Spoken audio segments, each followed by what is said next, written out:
नमस्कार। Thakur study point में आप सबका स्वागत है। मैं आज आप लोगों के बीच लेकर आ चुकी हूँ कुछ महत्वपूर्ण जीके प्रश्न जो कि अपकमिंग एग्जाम के पॉइंट ऑफ व्यू से काफी महत्वपूर्ण होने वाले हैं। वीडियो को शुरू करने से पहले अगर आप हमारे चैनल पर नए हैं तो चैनल को सब्सक्राइब करें, साथ ही बेल आइकन प्रेस करें और अगर आपको हमारी वीडियो पसंद आए तो वीडियो को लाइक एवं शेयर जरूर करें। चलिए वीडियो को शुरू करते हैं। सबसे पहला प्रश्न, एक दिन में कितने सेकंड हो सकते हैं? इसका सही उत्तर हो जाएगा ऑप्शन डी, 86,400 सेकंड। एक मिनट में कितने सेकंड होते हैं? एक मिनट में 60 सेकंड होते हैं। एक घंटे में कितने मिनट होते हैं? एक घंटे में 60 मिनट होते हैं। और 60 मिनट में कितने सेकंड होंगे? तो हम करेंगे इसको 60 गुणा 60 बराबर है 3600 सेकंड। एक दिन में कितने घंटे होते हैं? एक दिन में होते हैं 24 घंटे और एक घंटे में होते हैं 3600 सेकंड। तो हम इसको गुणा करेंगे 24 गुणा 3600, हमारे पास आ जाएगा 86,400 सेकंड। अगला प्रश्न, ऑपरेशन फ्लड के जनक कौन थे? इसका सही उत्तर हो जाएगा ऑप्शन सी, वर्गीज कुरियन। जो डॉक्टर वर्गीज कुरियन है, इन्हें ऑपरेशन फ्लड का जनक माना जाता है। और ऑपरेशन फ्लड किससे संबंधित है? ऑपरेशन फ्लड दुग्ध उत्पादन से संबंधित है, या इसे श्वेत क्रांति का जनक भी कहा जाता है। श्वेत क्रांति का जनक किसे कहा जाता है? डॉक्टर वर्गीज कुरियन को। अगर आपसे पूछा जाता है कि ऑपरेशन फ्लड की शुरुआत कब हुई थी? ऑपरेशन फ्लड की शुरुआत हुई थी 1970 में। अगर आपसे पूछा जाए कि ऑपरेशन फ्लड की शुरुआत 1970 में किसके द्वारा की गई थी? ऑपरेशन फ्लड की शुरुआत 13 जनवरी 1970 में नेशनल डेयरी डेवलपमेंट बोर्ड के द्वारा की गई थी। अगर आपसे पूछा जाता है कि विश्व का सबसे बड़ा दुग्ध उत्पादन देश कौन सा है? विश्व का सबसे बड़ा दुग्ध उत्पादन देश है भारत। और दूसरे नंबर पर कौन सा देश है? दूसरे नंबर पर आता है अमेरिका। अगर आपसे पूछा जाए कि भारत में सर्वाधिक दुग्ध उत्पादन करने वाला राज्य कौन सा है? सर्वाधिक दुग्ध उत्पादन करने वाला राज्य है भारत का उत्तर प्रदेश। यहाँ पर दिया गया है डॉक्टर एम.एस. स्वामीनाथन। जो डॉक्टर एम.एस. स्वामीनाथन है, इन्हें हरित क्रांति का जनक कहा जाता है। अगर आपसे पूछा जाता है कि भारत में हरित क्रांति के जनक किसे माना जाता है? भारत में हरित क्रांति का जनक डॉक्टर एम.एस. स्वामीनाथन को माना जाता है। जो हरित क्रांति है, ये किससे संबंधित है? हरित क्रांति कृषि उत्पादन से संबंधित है। अगर आपसे पूछा जाए कि हरित क्रांति की शुरुआत कब हुई थी? हरित क्रांति की शुरुआत 1966 में हुई थी। अगर आपसे पूछा जाता है कि विश्व में हरित क्रांति के जनक कौन है? विश्व में हरित क्रांति के जनक है नॉर्मन बोरलॉग। जो डॉक्टर नॉर्मन बोरलॉग है, इन्हें 1970 में नोबेल शांति पुरस्कार दिया गया था। अगर आपसे पूछा जाए कि हरित क्रांति शब्द का प्रयोग किसके द्वारा किया गया था?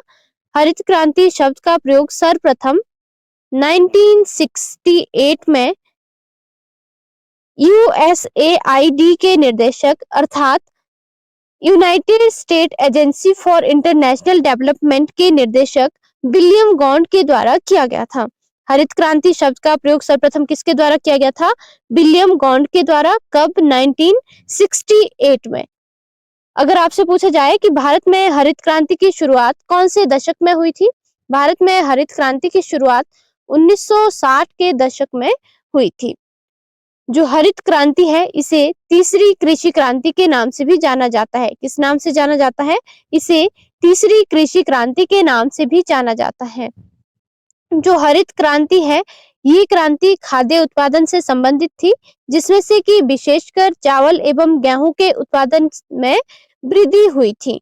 यहाँ पर दिया गया है डॉक्टर एपीजे अब्दुल कलाम। जो डॉक्टर एपीजे अब्दुल कलाम है, इन्हें भारत के मिसाइल मैन के नाम से जाना जाता है। भारत के मिसाइल मैन के नाम से किसे जाना जाता है?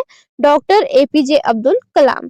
जो डॉक्टर एपीजे अब्दुल कलाम है, ये भारत के 11वें नंबर के राष्ट्रपति बने थे। कब?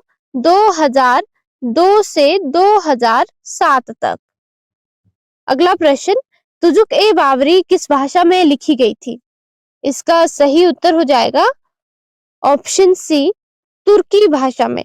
जो तुजुक ए बाबरी है, इसे किसके द्वारा लिखा गया था? तुजुक ए बाबरी बाबर की आत्मकथा है, जो कि बाबर के द्वारा अपनी मातृभाषा चगताई तुर्की में लिखी गई थी।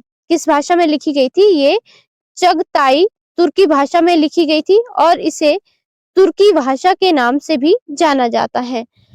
अगर आपसे पूछा जाता है कि भारत में मुगल वंश की स्थापना किसके द्वारा की गई थी? भारत में मुगल साम्राज्य की स्थापना बाबर के द्वारा की गई थी, जिसमें कि बाबर ने इब्राहिम लोदी को हराया था। कब?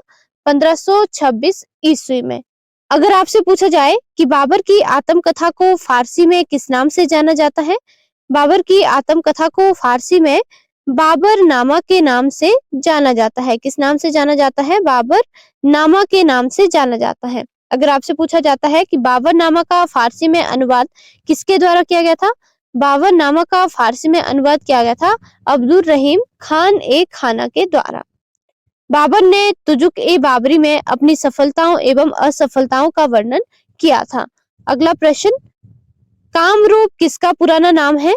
इसका सही उत्तर हो जाएगा ऑप्शन डी, असम का। जो असम है इसका पुराना नाम क्या था? इसका पुराना नाम था कामरूप। जो कामरूप है इसे जादूगरों की भूमि के नाम से भी जाना जाता था।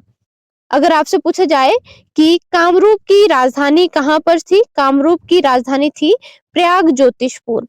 जो प्रयाग ज्योतिषपुर है ये वर्तमान गुवाहाटी शहर का प्राचीन नाम था। अगर आपसे पूछा जाए कि कामरूप राज्य का उल्लेख सबसे प्राचीन कहाँ पर मिलता है?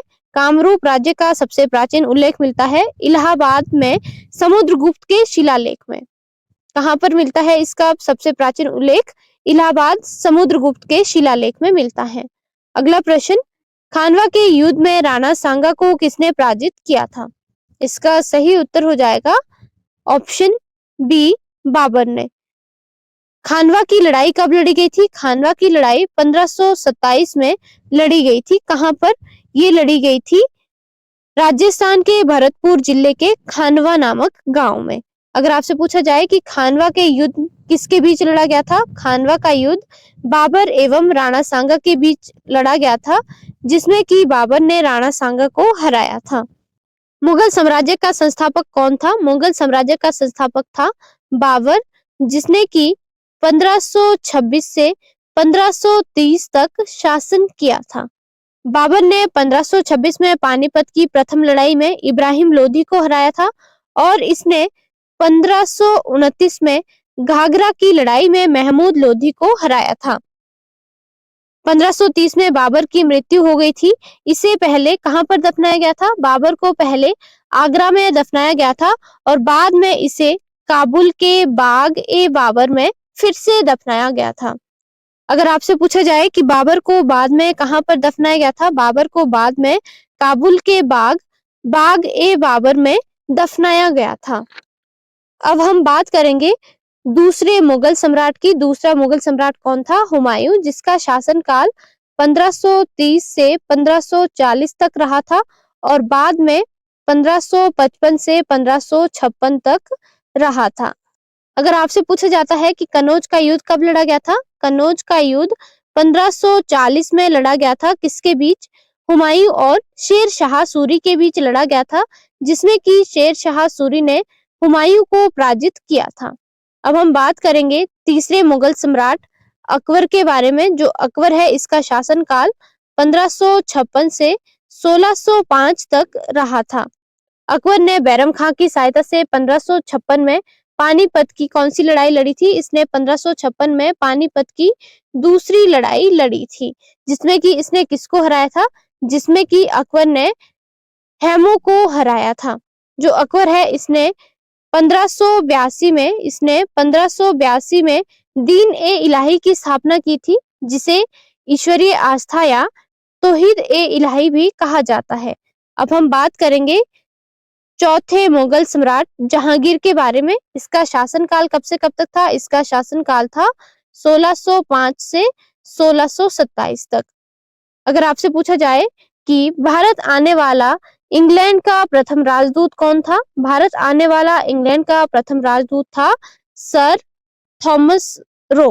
कौन था? Sir Thomas Roe. जो सर थॉमस रो है ये किसके शासनकाल में भारत आया था? सर थॉमस रो जहांगीर के शासनकाल में भारत आया था।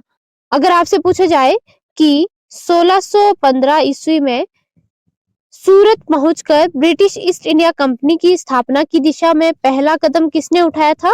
पहला कदम उठाया था सर थॉमस रो ने। जो सर थॉमस रो है, ये किसके शासनकाल में भारत आया था? ये जहांगीर के शासनकाल में 1615 में भारत आया था।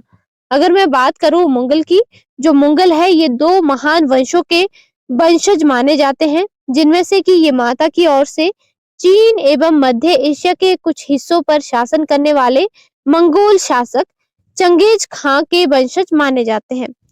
अगर आपसे पूछा जाए कि मुगल माता की ओर से किसके वंशज माने जाते हैं? मुगल माता की ओर से मंगोल शासक चंगेज खां के वंशज माने जाते हैं, जबकि ये पिता की ओर से तुर्की के शासक तैमूर के उत्तराधिकारी माने जाते हैं।